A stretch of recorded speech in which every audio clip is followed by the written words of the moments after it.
నమస్తే, నేను ప్రశాంత్. కొమ్మినేని శ్రీనివాసరావు గారు బెయిల్ మీద విడుదల కావడం జరిగింది.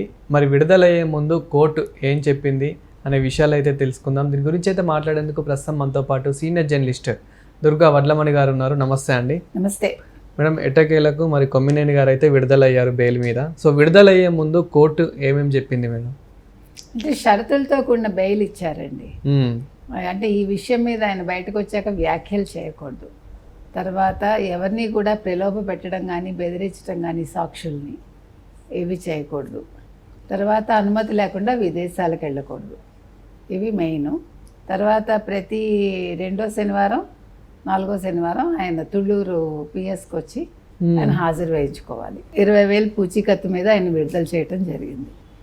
అయితే అసలు కొమ్మినేని గారు బయటకు వచ్చాక మనం చూసాం, ఆయన నాకు కోర్టు ఆదేశాలు ఉన్నాయి కాబట్టి నేనేం మాట్లాడను అన్నారు ఆయన. అక్కడ ఉండే మీడియా అంతా కూడా ఆయన ప్రశ్నించడానికి ప్రయత్నించింది. సో అంబటి రాంబాబు వెళ్ళారు. అంబటి రాంబాబు తర్వాత ఇంకెవరో ఆయన పక్కన ఎవరో మనకు అర్థం కాలేదు, ఆయన కొడుక ఎవరో మనకు తెలియదు. సో ఆయనకి పూలమాలలు వేసి స్వాగతం పలికారు.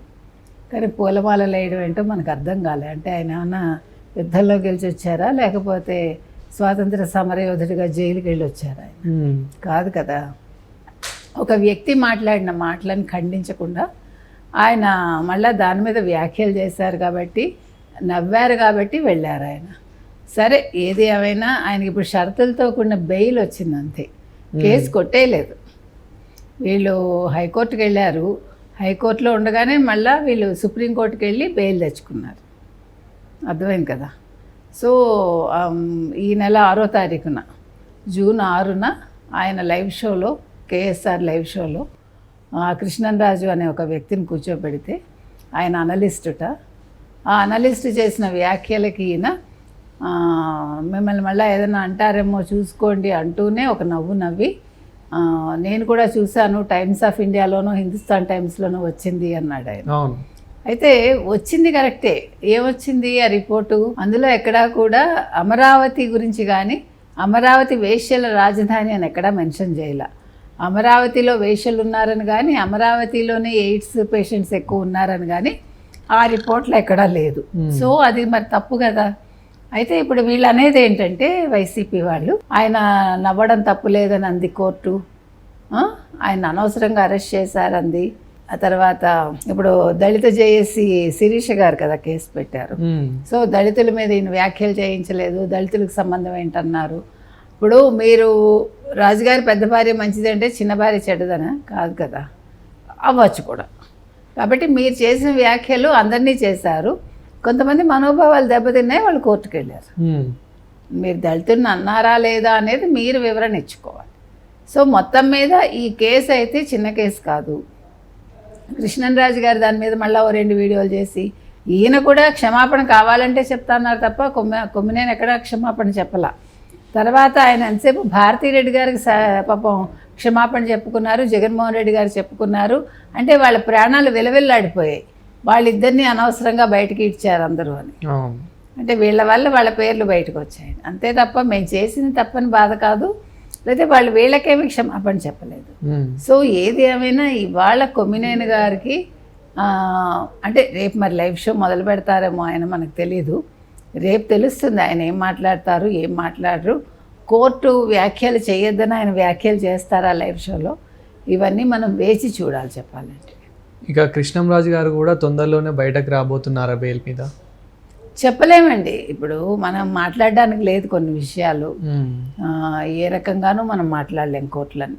కాబట్టి ఆయన వచ్చినా ఆశ్చర్యపోక్కర్లేదు, రాకపోయినా విచారపడక్కర్లేదు. అది ఎందుకంటే అది జగన్మోహన్ రెడ్డి మీద ఉంటుంది. జగన్మోహన్ రెడ్డి అండ్ దెన్ పొన్నవోలు గారు, సజ్జల గారు, వీళ్ళందరూ ఒకవేళ అందులో రంగంలోకి దిగితే ఆయనకు బెయిల్ వచ్చే అవకాశం ఉంది. అంతవరకే మనం మాట్లాడతాం.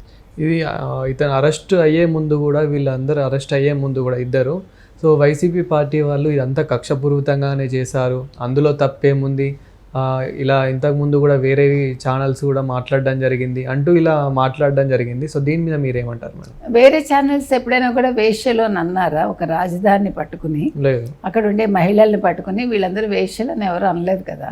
ఇప్పుడు కించపరచడం వేరు, వ్యాఖ్యానం చేయటం వేరు, పర్టికులర్గా ఒక ప్రాంతానికి ఒక ముద్ర వేయడం వేరు. వీళ్ళు ఫలానా వాళ్ళు అని చెప్పారు, వీళ్ళు అలా ఎవరు చెప్పలేరు కదా. ఇప్పుడు మీరు ఎట్లా స్టేట్మెంట్ ఇస్తారు?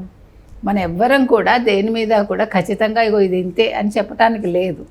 ఎందుకంటే ప్రతి దాంట్లోనూ మళ్ళీ దానికి ఒక అమెండ్మెంట్ ఉంటుంది, లేదు దానికి ఒక వివరణ ఉంటుంది, లేదు దానికి సంబంధించి వేరే కూడా ఉండొచ్చు. కాబట్టి ఖచ్చితంగా ఇదే అని మనం 100% చెప్పలేము, అది ఎక్కడా కుదరదు కూడా. కాబట్టి జనరల్ స్టేట్మెంట్స్ ఏది ఇవ్వకూడదు మనం. ఇప్పుడు ఆయన ఏం చెప్పి ఉండాలి, ఆ రిపోర్ట్ వచ్చిందండి, అక్కడ కూడా వేశ్యలు ఉన్నారుట, అంతవరకే.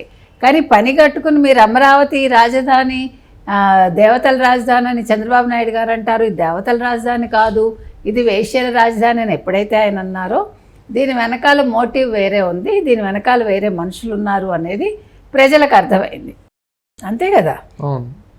ఇది ఎందుకంటే ఒక మనిషికి సంబంధించి నువ్వు అనలేదు, ఒక వ్యక్తి కాదు, మొత్తం సమష్టిగా ఇంతమందిని అన్నాక ఎవరు ఊరుకుంటారు? ఏ మహిళలు ఊరుకుంటారండి? అందులో నీ ఇంట్లో మహిళలు ఉంటే నువ్వు ఊరుకుంటావా? తప్పు కదా. మనం ఎవరిని కించపరచకూడదు. మనం ఎన్నిసార్లు చెప్పినా వేశ్యలు కూడా మనుషులే, వాళ్ళ వృత్తి కూడా వృత్తే. అది కొన్ని చోట్ల లీగలైజ్ అయింది, కొన్ని చోట్ల కాలేదు. అంటే లైసెన్స్డ్ ఇదే ఉంటాయి కొన్ని చోట్ల, లైక్ కల్కట్టా అండ్ బాంబే ఇలాంటి చోట్ల మనం ఆల్రెడీ మాట్లాడుకున్నాం ఇవన్నీ కూడా. సో మనం చెప్పొచ్చేది ఏంటంటే, ఏది ఏమైనా కూడా కొమ్మినేని గారికి అయితే బెయిల్ అయితే వచ్చింది, మరి కేసు ఎప్పుడు కొట్టేస్తారో మనకు తెలియదు. కేసు కొట్టేస్తారా, ఈయన మళ్ళా జైలుకి వెళ్తారా అనేది కోర్టే చెప్పాలి, మనకు తెలియదు. కొమ్మినేని శ్రీనివాసరావు గారు ఇప్పుడు ఫైనల్గా తప్పు ఒప్పుకున్నారా లేదా? ఆయన నేను తప్పు చేయలేదని అంటారు. ఇప్పుడు వాళ్ళు తప్పు చేస్తామని ఎందుకంటారు? కృష్ణరాజే అన్నప్పుడు ఈయన ఎందుకంటారు? ఇది లైవ్ షో, నేను ఎవరినో తీసుకొచ్చాను, వాళ్ళు మాట్లాడారు అంటున్నారు ఆయన. కానీ కృష్ణరాజు గారు మాట్లాడి కూడా ఇంకా తప్పు లేదు అని సమర్థించుకుంటున్నాడు ఆయన. కాబట్టి ఇక్కడ మనం ఎవరిని ఏమంటాను లేదు, కోర్టులో ఉంది కాబట్టి మనం మాట్లాడే విషయాలు కాదు ఇవంతా. కోర్టు పరిధిలో ఉన్నప్పుడు మనం అనవసరంగా వ్యాఖ్యానాలు చేయకూడదు.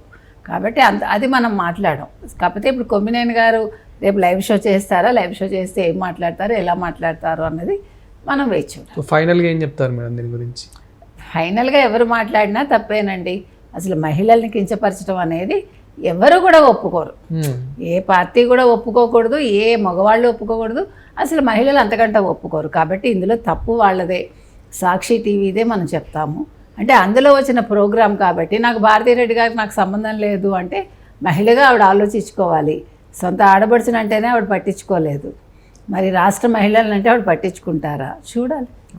Thank you madam. Thank you.